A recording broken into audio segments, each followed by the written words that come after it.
Então, mais uma vez, eu cumprimento o beijo na paz do Senhor Jesus. Palavras de hoje está no livro de Daniel, no capítulo 3. Então, no livro de Daniel, no capítulo 3, eu vou ler alguns versículos. Eu vou ler o 1 e o 2, depois o 4 e o 6, o 8 e depois do 12 ao 29.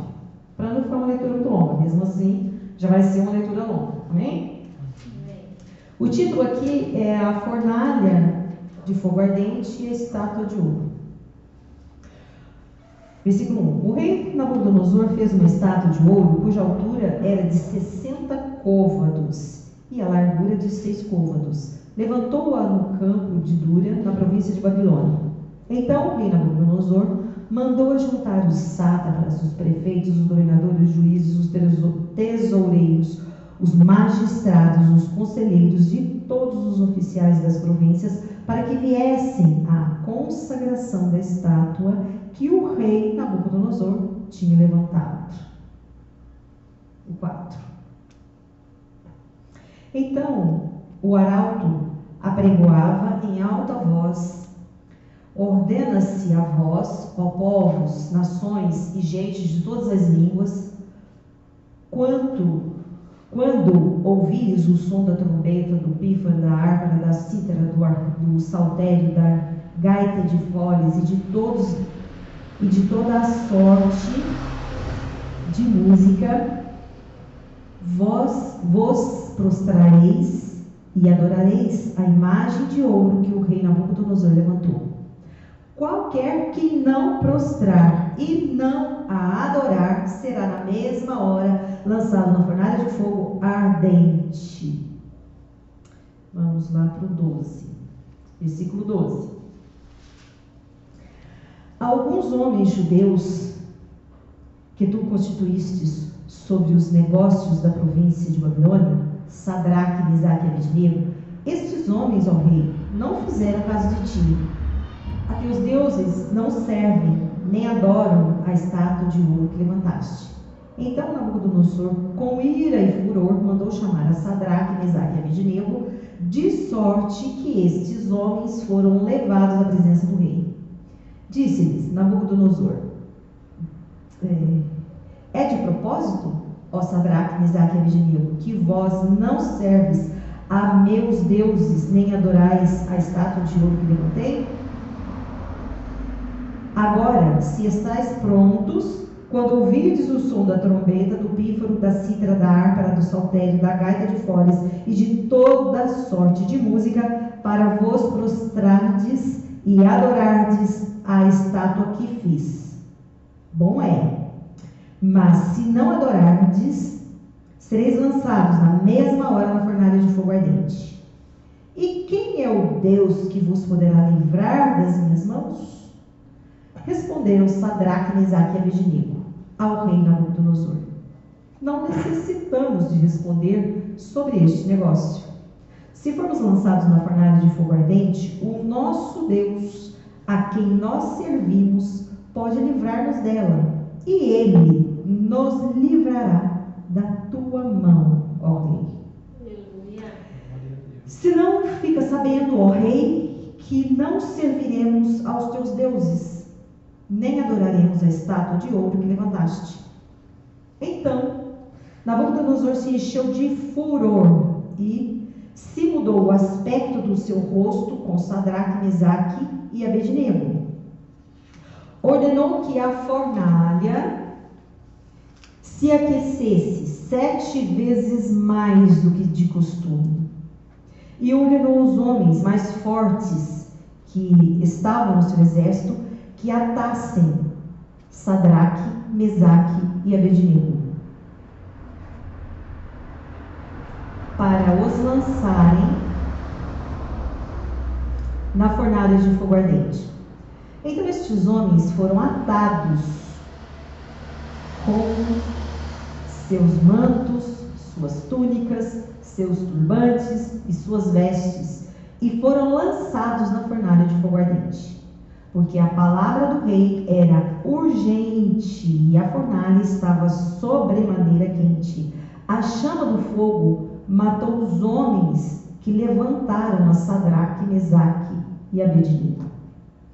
Estes 3 homens, Sadraque, Mesaque e Abednego, caíram atados dentro da fornalha de fogo ardente.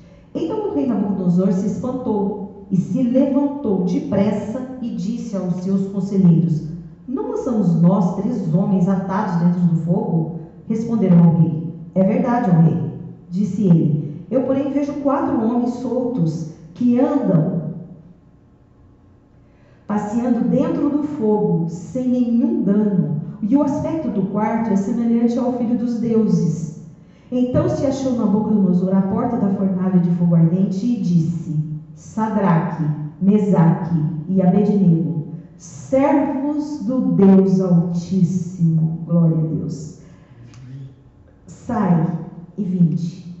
Então Sadraque, Mesaque e Abednego saíram do meio do fogo e ajuntaram-se aos sátrapas, os prefeitos, os governadores e os conselheiros do rei, contemplando estes homens, e viram que o fogo não tinha tido poder algum sobre seus corpos, nenhum só cabelo da sua cabeça se tinha queimado,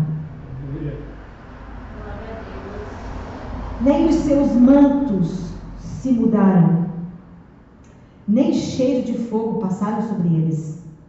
Então Nabucodonosor disse: bendito seja o Deus de Sadraque, Mesaque e Abednego, que enviou o seu anjo e livrou os seus servos, que confiaram nele, pois não quiseram cumprir a palavra do rei, preferindo entregar os seus corpos a servirem e adorarem a qualquer outro Deus, senão ao seu Deus. Por mim, pois é feito um decreto, pelo qual todo povo, nação e língua que disser blasfêmia contra o Deus de Sadraque, Mesaque e Abednego seja despedaçado e as suas casas sejam feitas um monturo, pois não há outro Deus que possa livrar como este. Amém. É para nós, igreja, darmos assim um amém de lá do fundo do coração, saindo do mais profundo da alma, porque realmente, se nós pararmos, vamos meditar, pensar que naquela época o que valia, estando certo ou errado, era a palavra do rei, e se cumpria aquilo que ele falava, é de se tremer todo, é de dizer: quem sou eu, um pobre miserável, para desobedecer? Mas antes de tudo, eu quero ler aqui o nome dos 3, porque o nome deles não era Sadraque, Mesaque e Abednego. O nome deles era Ananias, Misael e Azarias, 3 jovens e servos do Deus Altíssimo. Maravilhoso. É um texto que realmente ele faz a gente parar e pensar: meu Deus, esse é o Deus que eu sirvo. O mesmo Deus que Sadraque, Mesaque e Abednego não cumpriu a ordem do rei, mas preferiu que, mesmo que Deus não fizesse nada, somente obedecer. Somente obedecer. O que nós precisamos é aprender a nos posicionarmos diante das adversidades que surgem diante de nós durante a vida, como servos do Deus Altíssimo. Nem sempre seremos poupados da luta, mas o Senhor promete que estará conosco sempre. Como eu falei ainda há pouco, Ananias, Misael e Azarias eram 3 jovens, servos do Deus Altíssimo. E eles sabiam que se Deus não fosse por eles, eles estariam em má situação. Porque a palavra diz, foi relatado com muita precisão e foi aqui feito minuciosamente o texto descreveu como ocorreu. Quem lançou os 3 amarrados, totalmente atados, porque aqui falou que tudo, a maneira com que eles estavam, toda a roupa que eles estavam vestindo, toda a vestimenta deles, foi atada. E eles foram jogados de uma maneira cruel, né? Atados dentro da fornalha. Quem estava do lado de fora jogando, morreu queimado. E como era? Não eram uns simples soldados, eram os mais fortes, os maiores, mais altos. Tudo eles tinham de qualidade. E eles foram queimados. Já começa a providência de Deus aí. E o que é interessante, que quando eles foram lançados, Deus já estava lá dentro esperando por eles. Ele não chegou depois, ele já estava esperando. A gente tem que ver que esses 3 jovens, eles eram escravos. Eles estavam ali na Babilônia, cativos. Mas também eles tinham uma posição de destaque. Ao mesmo tempo que eles eram escravos, mas eles também tinham uma certa posição. E isso incomodava certamente. Deveria incomodar. Então vamos tirar algumas lições desse texto. A primeira delas, nós vamos falar de fidelidade. O significado da palavra fidelidade é cumprir aquilo que se promete. E a palavra em todo tempo fala que Deus é fiel.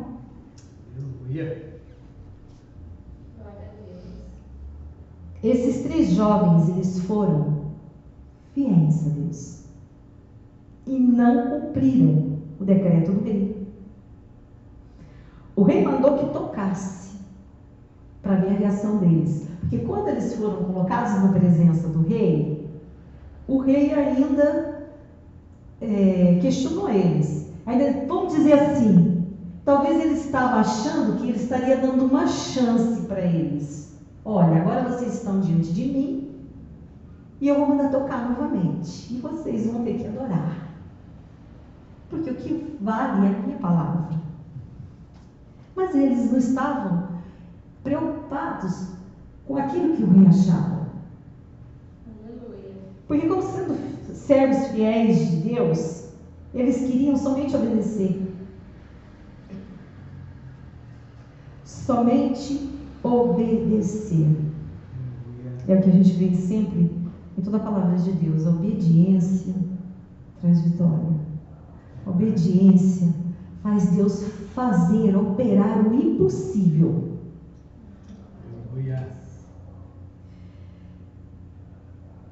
E o rei mandou aquecer a fornalha 7 vezes mais. E o rei reconheceu a fidelidade de Deus com relação a Sadraque, Mesaque e Abednego. A fidelidade de Deus, igreja, ela nunca falha. Aleluia. Nunca. Nós falhamos. Mas Deus não. Eu vou ler aqui no Salmo 101, a igreja não precisa procurar. Eu vou procurar aqui, Salmo 101. Eu vou ler somente um versículo desse salmo. Eu vou ler o 6. O salmista que diz: os meus olhos procurarão os fiéis da terra, para que estejam comigo. O que anda em caminho reto, esse me servirá. Olha o que Deus fala. Deus é fiel porque Ele cumpre integralmente tudo o que Ele fala, tudo o que Ele promete. A fidelidade de Deus é o travesseiro para a cabeça cansada. A fidelidade de Deus é o estímulo ao coração que desfalece. Glória a Ele. Segunda lição: que a gente pode tirar da fornalha. Agora a gente vai falar de ousadia. Veja que a fé nos faz ir além, porque também ousadia, mas também envolve a fé que eles tiveram em Deus. Esses 3 servos, Sadraque, Mesaque e Abednego, servos do Deus Altíssimo, eles foram atrevidos, corajosos e ousados. Por quê? A gente vê pela resposta que eles deram ao rei. Eles não responderiam ao rei sobre aquele negócio, assim que foi falado na leitura, que eles não falariam ao rei sobre este negócio, não falam com o rei sobre este negócio. Que Deus os livraria das mãos do rei. Veja que ousadia. O rei naquele momento ali, talvez seja também por essa resposta, porque aqui foi várias respostas em uma, que o rei ficou tão furioso, porque eles não só desobedeceram ao rei, como falaram de uma forma muito ousada. Era para ter arrancado a língua deles naquele momento, porque, veja bem, olha só o que eles disseram. Que Deus os livraria das mãos do rei. Isso aqui, eles já estavam certos da fidelidade de Deus para eles. Eles tinham certeza que Deus faria alguma coisa. Mas, se não os livrasse, não teria problema também, porque eles não iriam adorar aos deuses do rei, não iriam deixar de ser fiel a Deus.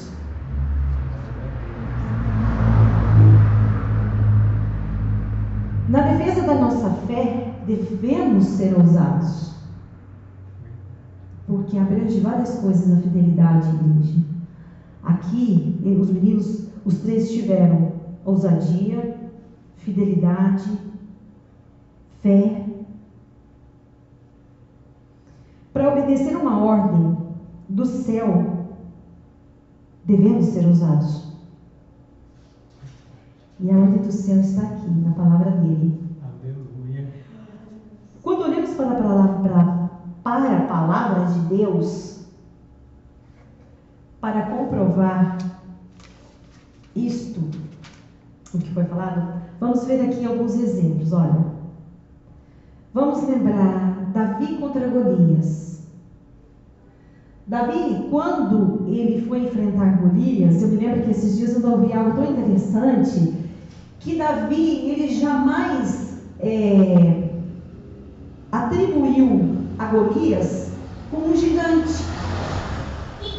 Ele não falou da força do inimigo, ele não atribuiu qualidades, vou dizer assim, de uma maneira, da mesma forma que naquela época eles atribuíam a esse homem que tinha uma estatura maior que os demais, por isso era chamado de gigante, que ele era mais forte, que ele era guerreiro.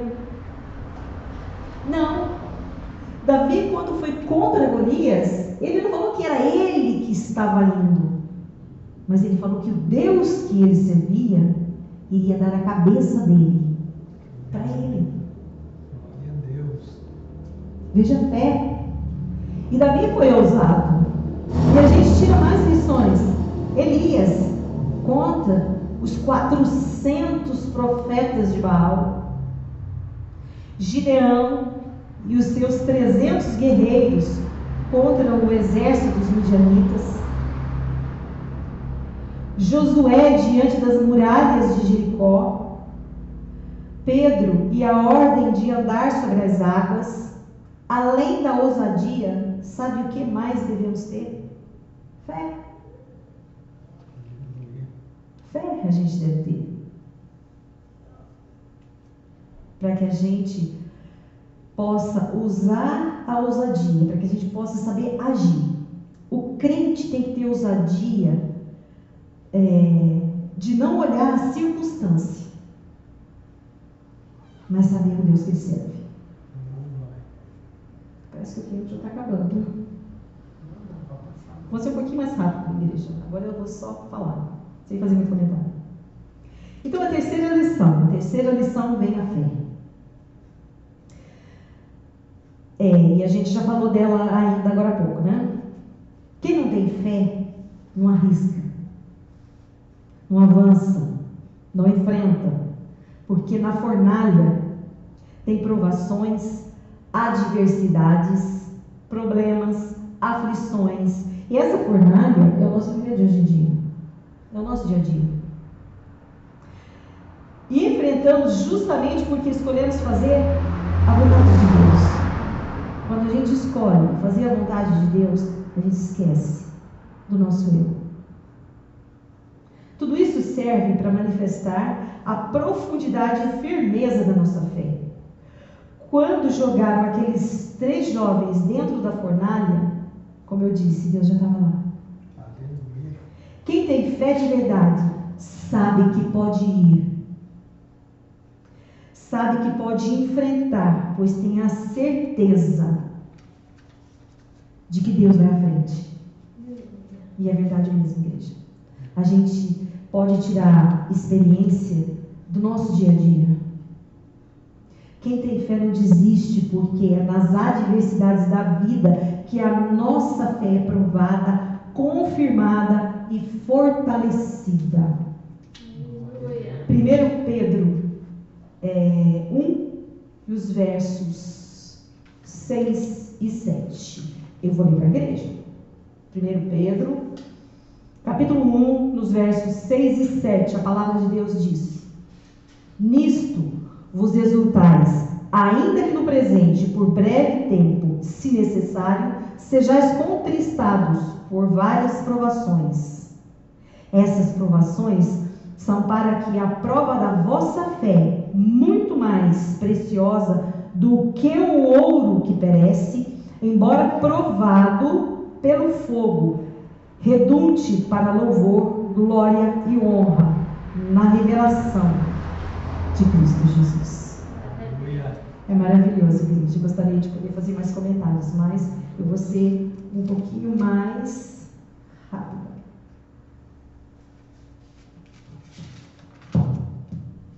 Botemos lá.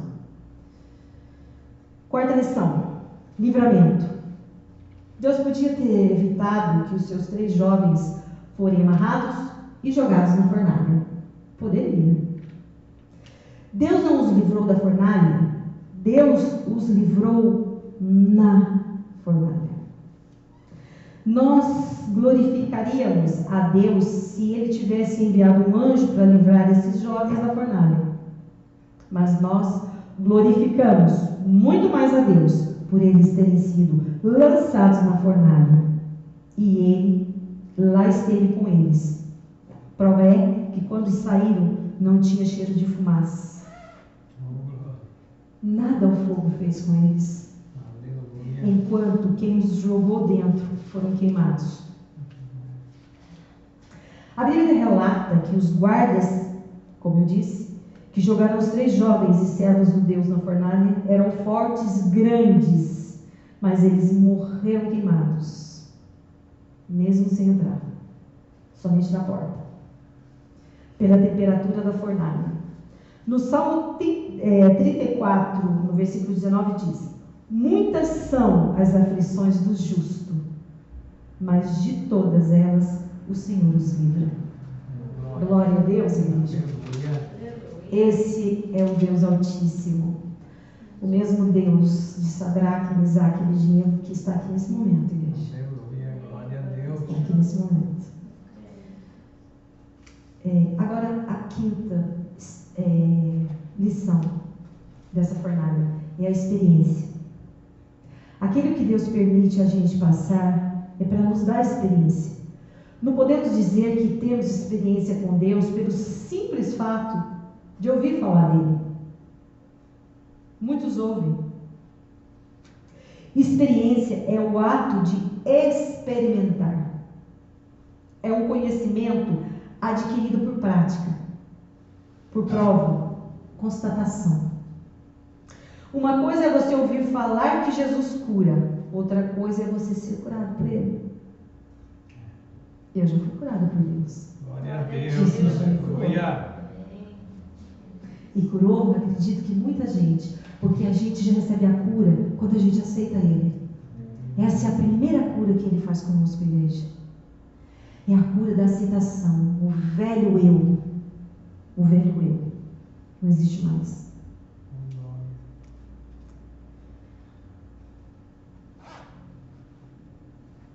E é por isso que às vezes Deus permite nós passarmos pela fornalha da aflição. A fornalha da aflição é para que a gente tenha mais experiência pessoal com Ele. Romanos 5, no versículo 3 e 5, Paulo diz: e não somente isto, mas também nos gloriamos nas tribulações, sabendo que a tribulação produz a paciência, e a paciência a experiência, e a experiência a esperança.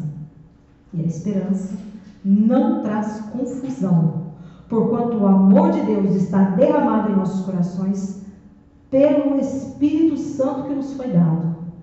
Glória a Deus. Deus deu grandes experiências a grandes homens. Enoque andou com Deus e foi arrebatado. Noé fez a arca a pedido de Deus. Abraão foi chamado de amigo de Deus. Moisés falava face a face com Deus e viu a glória de Deus. Elias e Eliseu foram grandes e ousados profetas. Daniel, exemplo de integridade e justiça, teve a visão dos últimos dias. Glória a Deus. Para finalizar, a fornalha ardente também simboliza a capacidade de superar obstáculos aparentemente impossíveis. A provação expõe nossa fidelidade a Deus. Ela também expõe a nossa fé em Deus e aumenta o nosso nível de intimidade com o nosso Deus. Amém, igreja? Essa é a palavra que eu deixo para a igreja. Vamos ficar de pé agora? Vamos orar?